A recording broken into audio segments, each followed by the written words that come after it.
Good morning, church. My name is Sadie Kaminsky, and I'm the discipleship pastor here at Inspire. And I am so glad that you're here today because today we get to finish out the series that Brady and I have been doing this summer called Summer Mixtape, where we've taken specific psalms and then sung songs that go with them, or that either quote them or reference them. And I think as we go through today's sermon, you're going to figure out real quickly which song relates to today's psalm.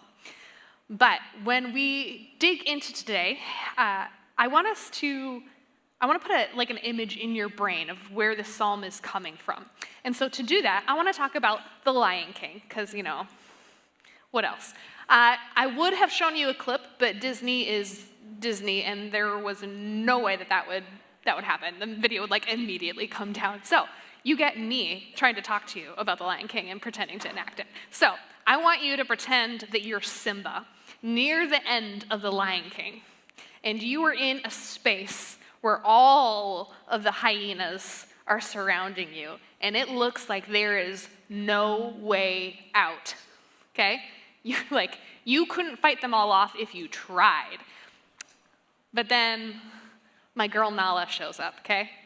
Love Nala. She's awesome. And she brings a whole, a pride of lions? She brings a whole pride of lionesses.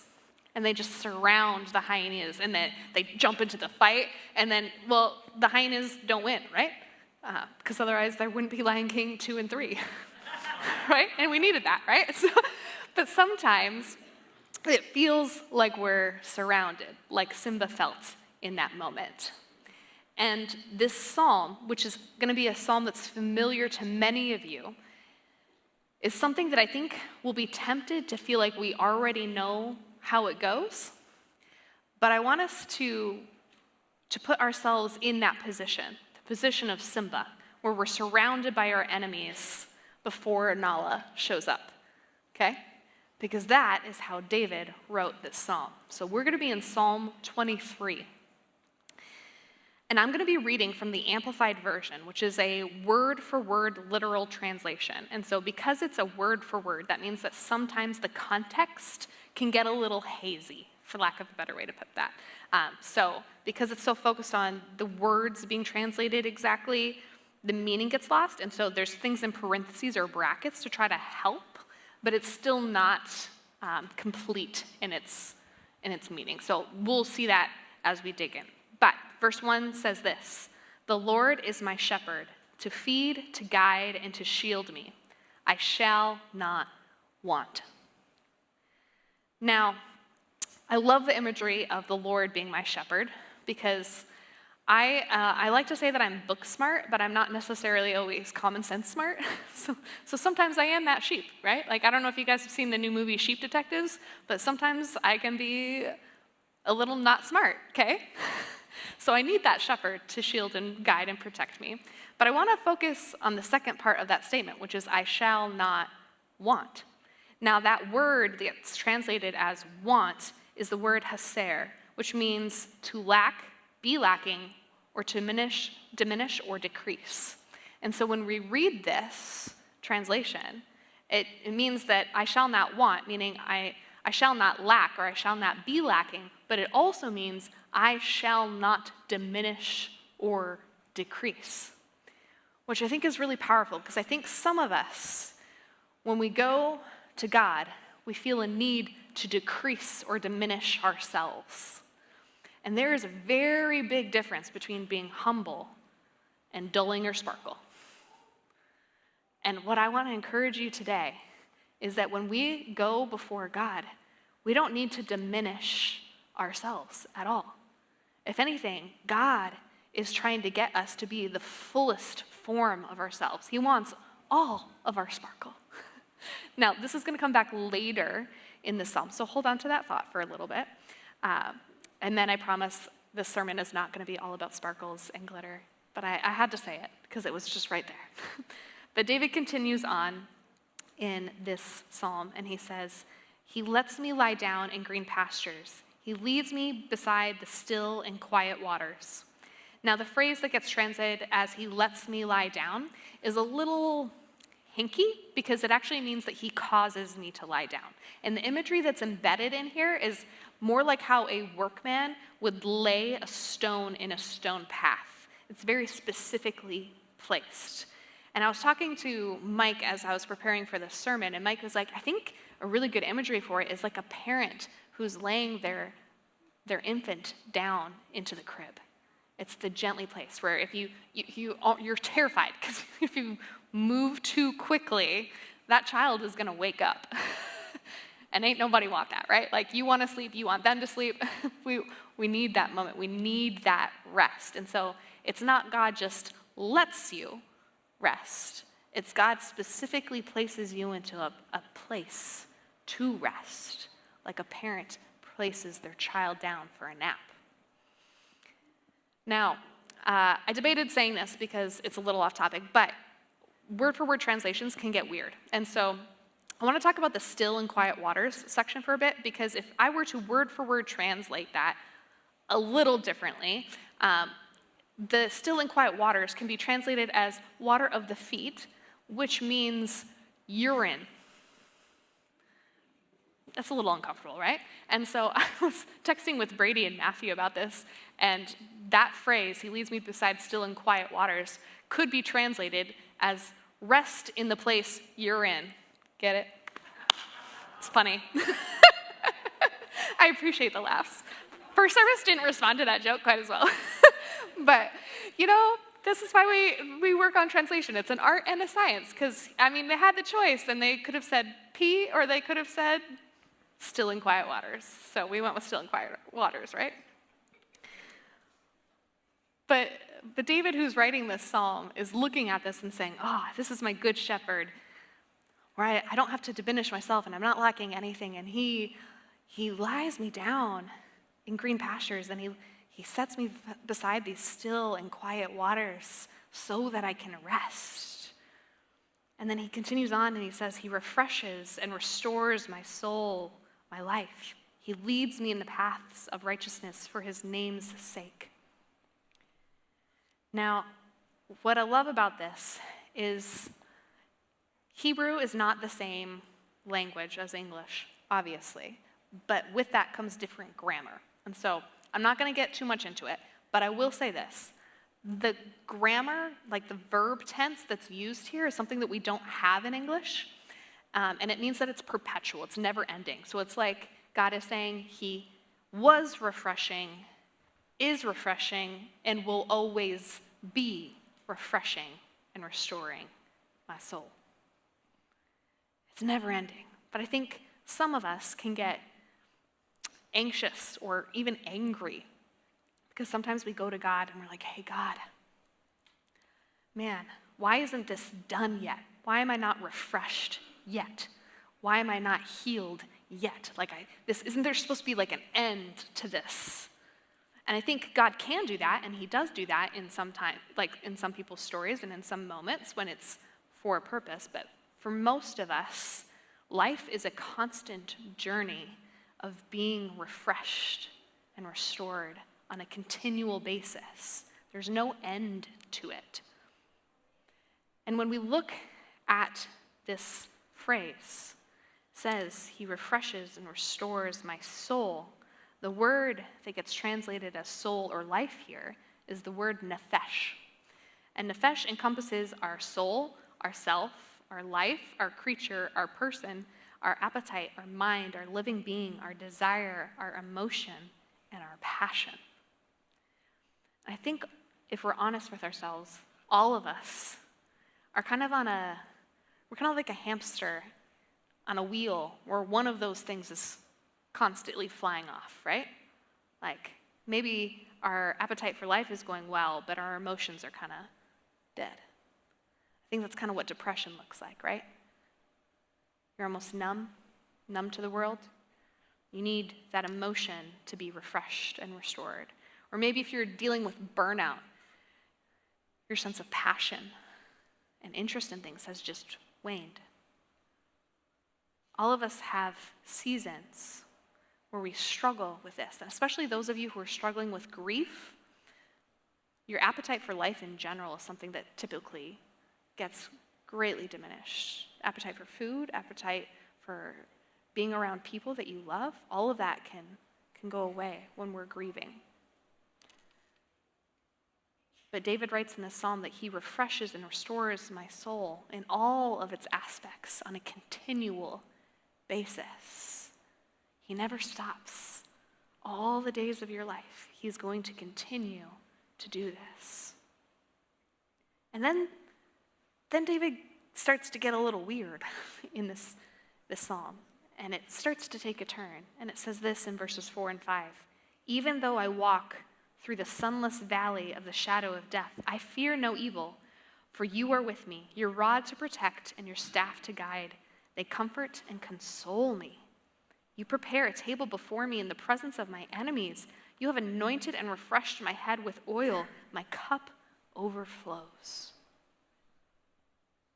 Now, the reason the word sunless is in there in brackets is because the valley of the shadow of death can also be translated as the valley of deep darkness.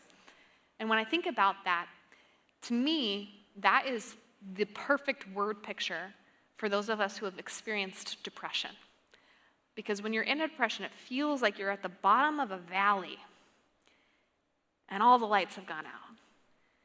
But when you're squinting, trying to see, all you see is a mountain on each side. And so your options are to climb or to climb. And you don't want to do that. No one wants to spend the energy that it takes when you're already struggling to crawl your way out of that abyss. And the very thing that's good for you, the very thing that you need to get out of the depression is the thing you don't want to do, right? Like the only way to get out of the valley is to climb the mountain, but you don't want to climb the mountain because you're already depressed. And so David is writing this psalm from this position where he's at an incredibly low point. And then he says, you prepare a table before me in the presence of my enemies. And the word that gets translated as prepare there is something that Matthew's talked about recently in another sermon, because it means to set in place or to set an order. And so it's not just set the table, like put the dishes out and put the cups out and the forks and the knives. It's not just setting the things out, but it's to place an order. And so that means that in ancient times, when there was a dinner party, the host would sit at the head of the table, and then the guest of honor, or the most important guest, would sit right next to them. And then people would be sat according to their level of importance. And so in this psalm, when David is writing this, he is saying, you've prepared a table before me in the presence of my enemies. And so what he's doing is he's insinuating that he has been placed in the position of honor. And all the enemies are surrounding him. They're placed lower than he is. But where this gets even more fascinating is when we look at the word that gets translated as enemies. Now, enemies in our language is a noun, but enemies in their original language is actually a verb in the participle active form. And so I want to give you the imagery of this verb. It's the verb serere, which means to bind up, tie up, and shut up. I think that's a pretty good imagery, right? To bind up, tie up, and shut up. So you're sitting at this dinner party, or David's sitting at this dinner party, and he's surrounded by his enemies, but they are bound up, tied up, and shut up. Changes the dynamic a little bit, right? I think a lot of us, if we were to put ourselves in that room, in fact, imagine this with me. Someone invites you over to their house for dinner, and it's a friend. So you're like, yes, I'm excited to have dinner. Maybe this person's a really good cook, you know? You get excited to go, and you walk in the door, and every single person who's there, besides the host, is a person that you would least like to spend time with, okay?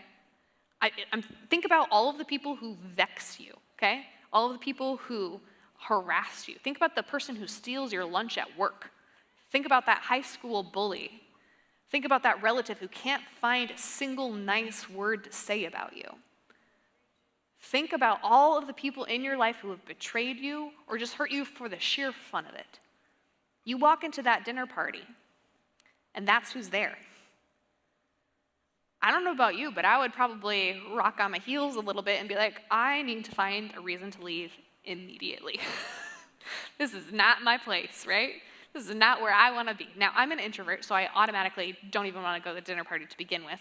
But for by and large, you walk into that space and you were expecting to see all the people that you love, and instead you see all the people that cause you fear, cause you anxiety, cause you to feel less good about yourself.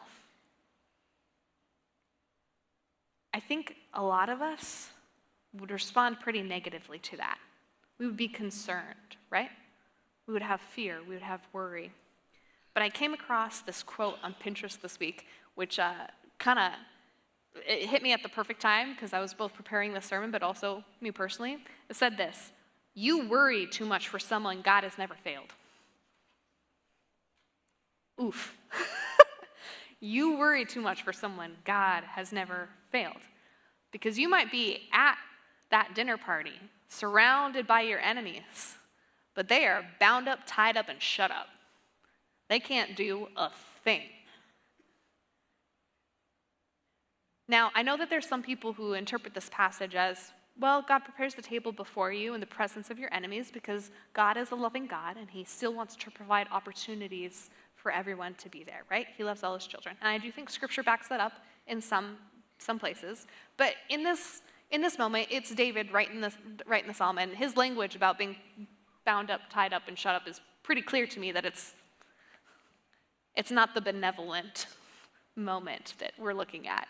It's when I am struggling, God has seen my enemies and bound them up, tied them up, and shut them up.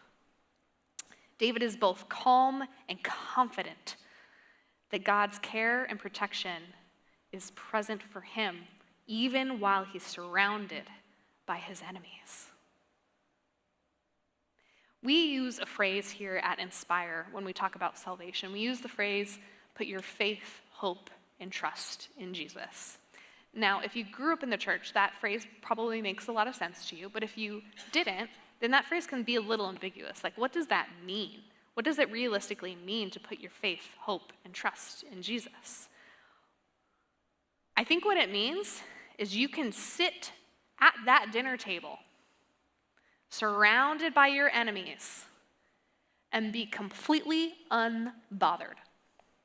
That's what it means. You are just chilling. You're having a grand old time. You're just like, maybe you're even when you're eating, if you're one of those people who just like wiggles or like hums when you eat, you're just sitting there having a grand old time. Your cup is overflowing, right? Like you're having a good time. And all of those enemies are bound up, tied up, and shut up. And so you're just like, yes, this is awesome. Oh man, if you got dessert, I want every single course. That's what it means to put your faith, hope, and trust in Jesus. Is that even when your circumstances look like you are surrounded by your enemies, you can be relaxed and unbothered because God has got you. And he is right there, and he has already handled the situation. So David's writing this, and he's like, oh, can't wait for you to get this imagery of them not being able to do anything. About a year ago, I was at a conference, and there was a speaker called Davey Blackburn, and he said this sentence about this verse that really just stuck in my brain in a really fun way, but I don't remember the exact wording, but it was something along the lines of, do you know how dangerous you need to be to eat dinner in the presence of your enemies and not worry? That is power. You don't have to do a little twitch every time they reach for their side. You can just be calm and confident because you know that God is right there and he has got your back. That's what it means to put your faith, hope, and trust in Jesus. And so David sees this and is writing this psalm, and he's got this phrase, and then he says in the rest of that verse, you have anointed and refreshed my head with oil, my cup overflows. And now, full transparency, I'm really used to the phrase anointing when it comes to a role, right? So like before a king would start their position as king, they would be anointed with oil. But in this case, that anointing is actually a little bit different. In this case, the anointing is a symbol of festivity and joy. In other words, it's a celebration. God threw this dinner party to celebrate you. He anointed you with festivity and joy. It's like showing up to a party that you think is just a dinner party, and then you find out it's actually like a surprise birthday party. That's what it is. I had a friend do that for another friend of theirs. They're like, hey, just come over, we're gonna have a game night, it'll be real chill. And the guy showed up and it was like, surprise, 40th birthday party! Like, that's just kind of how it goes, right? Like, that's what this is like. That dinner party, it's not just you being the guest of honor. The party was planned for you. That's kind of a fun feeling, right? Like, oh, I'm being celebrated. But then the refreshed with oil comment was a little weird. I was like, what do you mean refreshed with oil? That seems strange.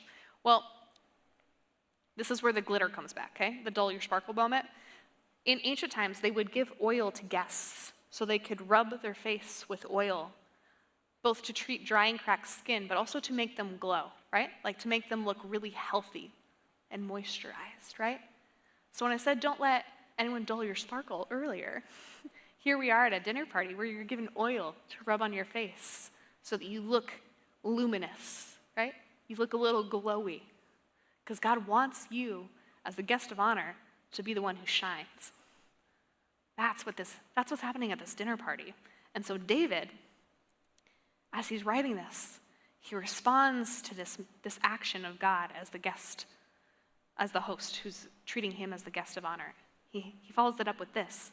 Surely goodness and mercy and unfailing love shall follow me all the days of my life, and I shall dwell forever throughout all my days in the house and in the presence of the Lord. Now, this is the one place where I'm actually pretty disappointed in the translation here, because the word that gets translated as follow, like I will follow, like surely his goodness and mercy and unfailing love shall follow me, that follow is the word radaf, which actually means to pursue ardently, aim eagerly to secure, or to pursue. So when I read this originally, I was like, surely it'll follow me. The imagery that I'm putting in my head automatically is like you've got a dog on a leash and it's just like chilling behind you. Maybe it's tired and it's like a little bit behind you as you're going versus like the dog that's like pulling you and you're like, just wait. God's love, his goodness and mercy aren't just following you. They are chasing after you, like a heat-seeking missile aimed for you. He is pursuing you ardently, almost aggressively. This word gets used a lot when it's talking about someone pursuing their enemy in battle. So God's goodness and mercy and unfailing love is literally chasing after you. Now,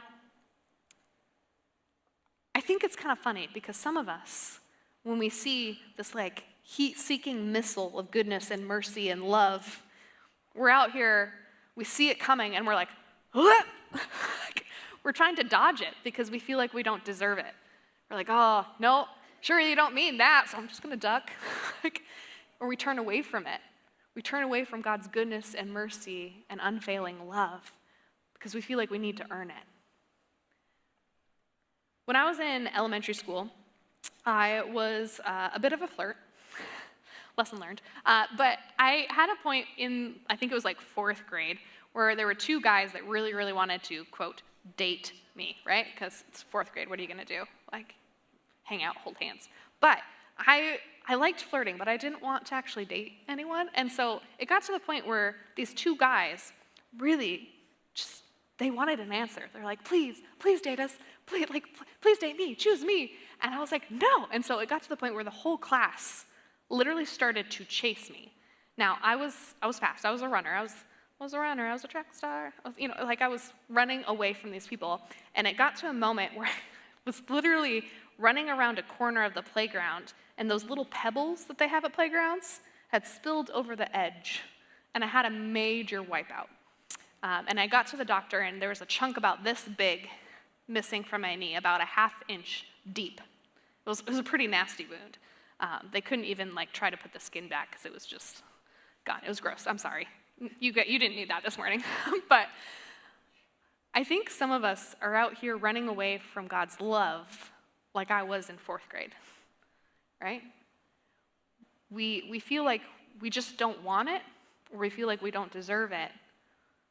But God is relentless. He is ardently pursuing us with his goodness and his mercy and his unfailing love. And I think at some point we need to learn to just accept that love. And that can be difficult, especially when we feel like we haven't earned it, right? When I think about David writing this psalm, one of the things that stuck out to me when I looked at it as a whole is that this psalm isn't written from a position of power and victory. It's written from a position of weakness. That's why the analogy of a shepherd and sheep was brought in, right? Because sheep are not known for, they're not beefy. They can't really do anything to protect themselves. Their best hope of protection is that their fur is so, thick that whoever is trying to eat them can't get to the actual meat. That's the best sheep have, right? So when David is writing this psalm, he's writing it from a place of weakness. So not only is God preparing this feast for us in a moment of celebration, which is, I think, what we normally do, right? Oh, you graduated, we're going to throw you a party. Oh, you got married, we're going to throw you a party. Oh, you got a promotion. Oh, let's have dinner, let's go out to eat. We typically have gatherings when there's something that we have deemed worth celebrating. But what David is writing in this psalm, coming from a position of weakness, is that he didn't do anything. He didn't do anything to deserve this party. And it made me think about a video I saw a couple of years ago where there's this dad, and you see him approach his daughter, who's probably maybe 3 years old, and he's got a big stuffy in one hand and a $100 bill in the other, and he squats down, and he holds both out to see which one she grabs. And she looks at both of them, and then she looks at him, pushes them out of the way, and hugs him around his neck. And you can just see his face just change, gets a little weepy. Because amidst the options, she chose him. And the comments in that video are oh, she's got him wrapped around her finger. He's going to buy her everything growing up, right? Because she chose him. I think that's how God feels when we choose him. And that's why he throws us this party. We don't have to come from a place of victory where we've already won a battle, where we feel like we've done enough good that God can celebrate us. God celebrates us simply because we choose him. So when you put your faith, hope, and trust in God, he celebrates it, even when you're in a place of weakness. So if you are feeling surrounded by your enemies, I just want to remind you that they are bound up, tied up, and shut up. They can't do anything to you. Today, we're going to take communion. And so if you have those elements, I'd encourage you to grab them. I want us to take it a little differently today. And the song that we sang earlier, and we're going to sing again in a bit, has lyrics that say this: "There's a table that you've prepared for me in the presence of my enemies. It's your body and your blood you've shed for me. This is how I fight my battles." When we take communion today, We should always take it in remembrance of the sacrifice that Jesus made. But I also want us to take it as if we're David in this psalm. We're sitting at a dinner table that God has prepared for us. And we're not doing it just to celebrate the sacrifice that God made, but we're doing it as an act of war.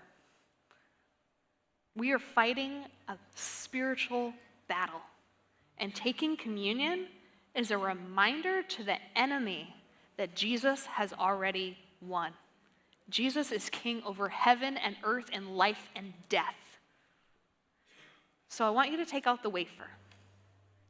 This wafer represents Jesus' body. It represents how it was broken for you, how he was beaten and nailed to a cross.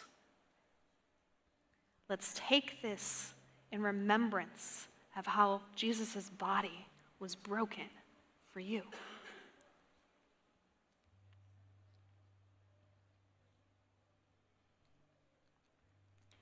Next, you might have to fight with this film on this, but I want you to get to the juice. And the juice represents the blood that Jesus shed for you. It represents the blood that trickled down off of his forehead after the crown of thorns was shoved onto it.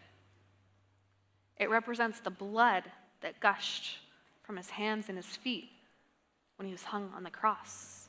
And it represents the blood that Jesus sweat because of the stress his body was under. This is Jesus' blood shed for you. Take it in remembrance of him.